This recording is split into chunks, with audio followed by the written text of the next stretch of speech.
Good morning, everybody, and welcome along to the Blood Red Morning Bulletin, your place for the Liverpool Daily News. I'm your host for today, Patrick Smith, and I'm joined by Liverpool.com Emmet Gates. After Liverpool crashed out of the Champions League, losing 1-0 to Real Madrid on the night and 6-2 on aggregate, we're going to be taking a bit of a different look, some of the more talking points that we didn't get to yesterday in the initial reaction. But yes, as I said, joining me is Emmet Gates. Emmet, initially then, let's start off with you've had a night's sleep to think on the game, to dwell on it. Have you had any further thoughts this morning? I mean, we all knew it was going to be a difficult task. 3 goals down from the first leg. I mean, it was near going to be Istanbul levels of miracles trying to overturn, 3 goals in Santiago Bernabeu.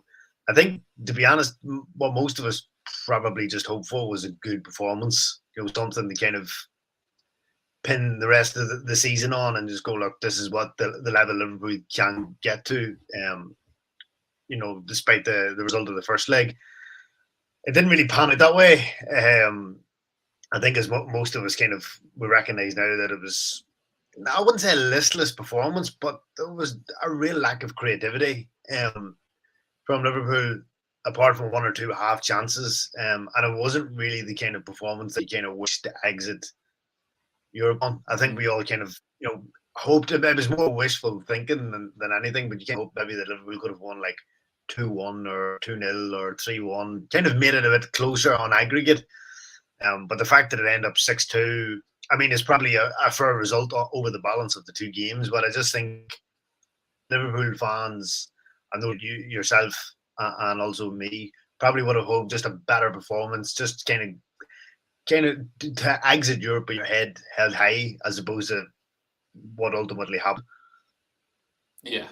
I mean, that's the thing, they got themselves into the position to have those chances, but they just seemed so flustered in the attack, and the execution of the final ball in the final third was so poor again. I mean, it's kind of similar to Bournemouth, to be honest, because against Bournemouth, they got themselves in so many positions for those chances, and the execution was just so poor. But, I mean, it all comes back around to the midfield, doesn't it now? We spoke at length last night on the debrief with myself and Matt Allison about, the lack of options Liverpool had. It does go back to the summer. So, Matt, I'm going to task you with the mission now. For Liverpool's midfield summer rebuild that everyone's talking about, who deserves to stay and who deserves to go? I mean, there's, a number of players that I think will be showing the exit door. And what sort of player do you think they need to replace them with? I mean, on current form the entire season, you would arguably say there's not many that actually deserve to stay. But I mean, if you're going on past history, you would say, obviously Fabinho, Jordan Henderson, obviously Harvey Elliott not going anywhere. Stefan Bajtic is still very young, so obviously he's not going anywhere. But you'd think Naby Keita gone, Alex Oxlade-Chamberlain gone. Jordan Henderson, I think, has to be slowly phased out now. Or we have kind of seen that this year. His starts have been reduced, but I think now's the time to begin to slowly diminish his starts from next season on. Fabinho, even, I don't know. I mean, he's been brilliant for Liverpool, but this season his performances have fallen off a cliff. But you don't know if that's just one bad season or if this is kind of the beginning of the end for Fabinho. So you would say, he's a lot of credit in the bank, I would say. But if he has another bad season next season, then you might have another argument to be had in the summer of 2024. James Milner, I think, he did well last night, but you really can't be starting 36-year-old James Milner in Champions League or 16 second leg against Real Madrid in the Bernabeu. I mean, that's probably indicative of Liverpool's midfield woes, you would say at this point. It just simply can't happen. Luka Modric is probably the same age, but Luka Modric and James Milner, with all due respect, are completely different footballers.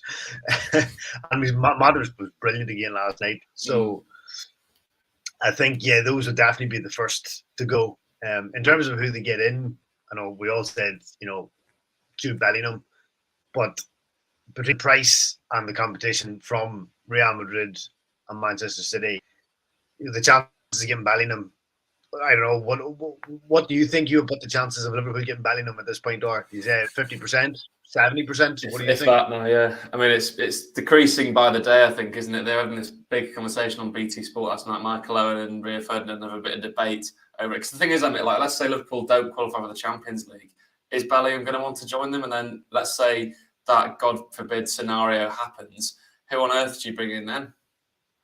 Yeah, exactly. I mean, if Bellingham didn't come in, my pick would probably be Nicolo Barella of Inter. Obviously, as you know, big fan of Serie A, so I've watched a lot of him, and he would give a lot of dynamism back in the midfield. He can get up and down, he can score goals, he can pass, he can create. And because of Inter's financial problems, Liverpool could get him a hell of a lot cheaper than they could get Bellingham. But even if they get Barella or Bellingham, I don't think it's enough. They need more than just one. So we've seen Mason Mount linked, and 15 other midfielders in the last 2 weeks alone. So I think, to me, it all depends on how Bellingham goes. If they get Bellingham, then they still need another midfielder, but it's going to be one that's a lot cheaper, because they're obviously going to try and break the bank on Bellingham. Most of the budget will go on Bellingham. But I think too, to be honest, I think we've seen this season that even fixing midfield isn't going to fix the defence. The defence has its own issues that isn't interlinked or intertwined with midfield. So I think questions actually need to start being asked of defence too, and not just midfield. Yeah. I mean, well, let's talk about the defence then, because Ibrahim Konate was very, very impressive last night. I thought, to be fair to him, he's definitely the future of that Liverpool defence. Now, Van Dijk's had his big injury. He's not been at his peak this season. He's still one of the best centre halves in the world, obviously. But do you think they need to replace Joel Matip and potentially Joe Gomez with his injury problems? Like, you can't be relying on Van Dijk and Konate, because both of them have their own injury problems. I mean, we talk about the midfield rebuild. Liverpool probably need a couple of centre halves, if we're being brutally honest, Emmet, don't they? Yeah, exactly. And Matip obviously has been a tremendous servant. On our own Liverpool.com's James Martin would probably, come at me for these comments, but I do think with Matip, I think it is time to wave goodbye. Been a great servant, and last season, for me, for the most part of last season, he was actually the better centre half than Van Dijk. But I just think his injury problems have caught up with him. And Gomez, I think he's never been the same player since his injury. He's one good game, and then it's followed up by another shocking performance. And he's not starting regularly enough. He's in and out, and that's not helping his continuity, build up rhythm. So I do think perhaps that those two, at least one of them, deserve to go. But I would say even Van Dijk, he doesn't have the aura that he used to have.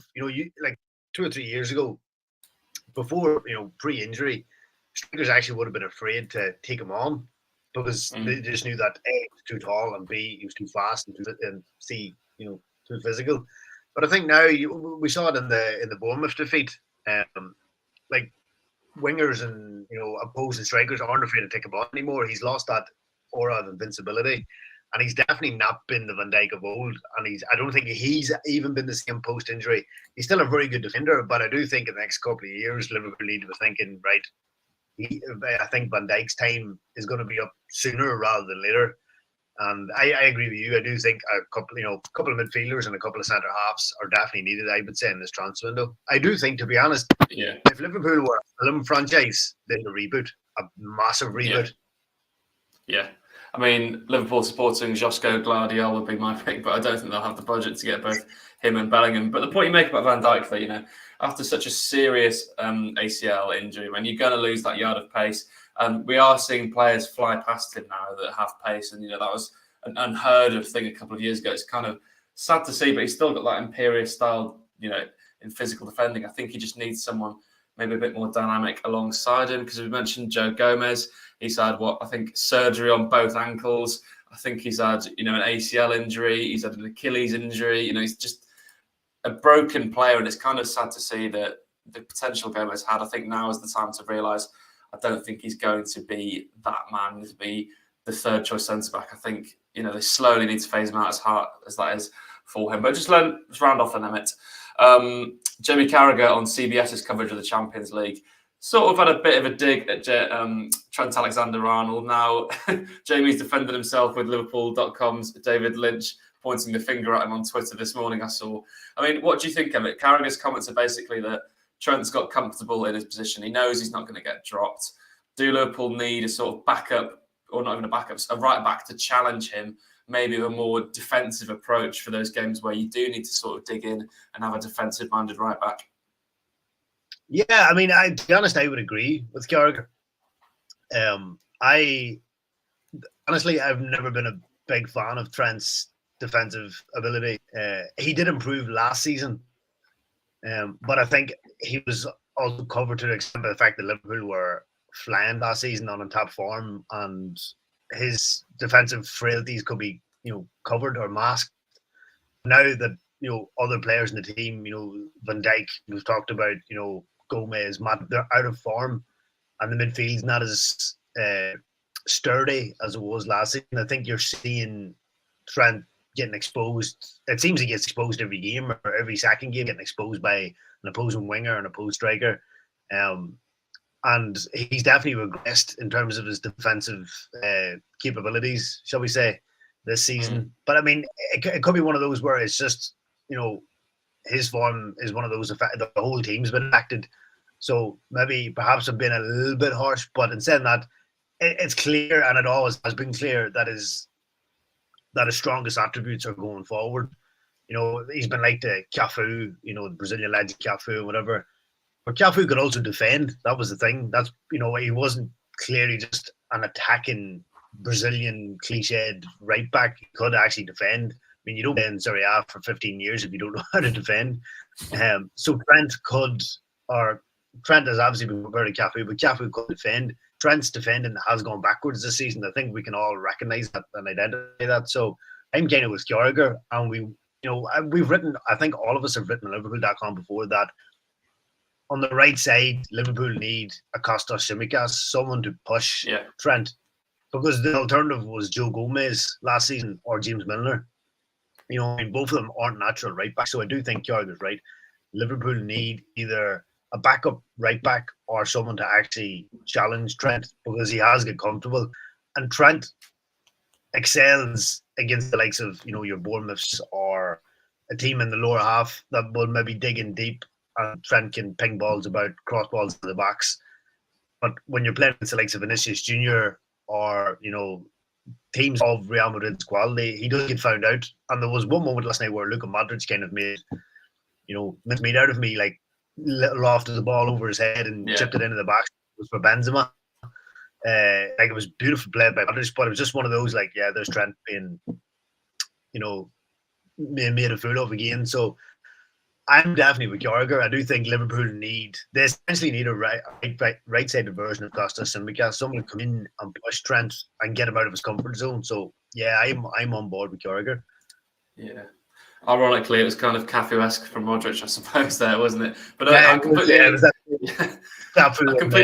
with the I completely agree with the point that, like, I'd love to see Liverpool get that back at right back, but there's so many problems that there could be with that situation, because we know they need to buy midfielders. They probably need to buy centre half. That leaves little to no budget left. And if you want a right back to challenge Trent Alexander-Arnold, they're not going to come cheap. And that's the thing, right backs are kind of hard to come by now. And especially convincing a player to say, okay, we're going to sign you, he'd have to be a starter for one of the top European sides, come to Liverpool and be a backup. I'm not sure how many players would be keen on that, given, Trent on his day can be so brilliant. But it'll be interesting to see how that all unfolds. It's going to be the longest international break of all international breaks, I suppose, Emmet, isn't it? So we're going to have plenty of podcasts speculating Liverpool's summer transfer moves. But we'll leave the Liverpool News Daily Show there. Everyone, thank you so much for joining us on today's morning bulletin with myself, Patrick Smith, and Emmet Gates. We'll catch you again soon.